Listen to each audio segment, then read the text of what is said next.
কৃষ্ণ আজিৰ ভাওনাৰ একক সংলাপ প্ৰতিযোগিতাত মই পাৰ্থপৰাজয় নাটভাগী ব্ৰহ্মবাহন চৰিত্ৰটিৰ এটি সংলাপ প্ৰক্ষেপণ কৰিবলৈ ওলাইছোঁ।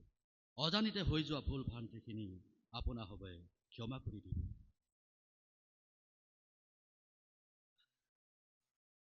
দীপাৱলীৰ তৃপ্তি আজি ম্লান হৈ গ'ল, ভৰি গ'ল তিক্ততাৰে গোটেই জীৱন।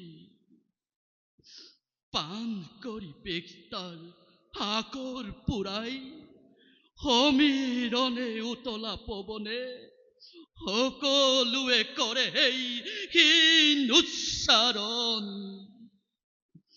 তিহ কণ্ঠে চেপি ধৰি কণ্ঠনলীবোৰ লিখি দিলে দীপ্ত ললাটত কলংকৰহীন হস্তাক্ষৰ জাৰজ জাৰজ জাৰজ।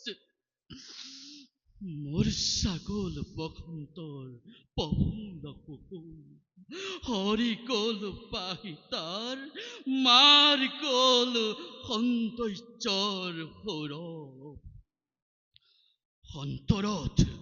অন্তৰত সুপ্ত থকা আগন্তুক কাল বহাগী প্ৰবল ধুমুহাৰ মেঘৰ মাজত বিদ্যুতৰ লহৰে লহৰে ধমনেতি ৰক্তহত প্ৰবাহিত হও কুহগনে।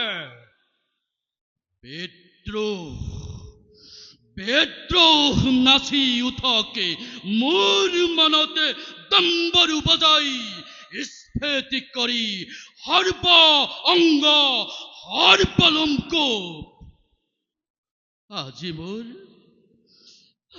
মোৰ ফাগুন উকলি গ'ল, আজি মোৰ ফাগুন উকলি গ'ল। দেখিছো সূচনা অনাহত কাল বৈখাই আকণ্ঠে কৰিছে প্ৰাণে দিব্য হলাহল।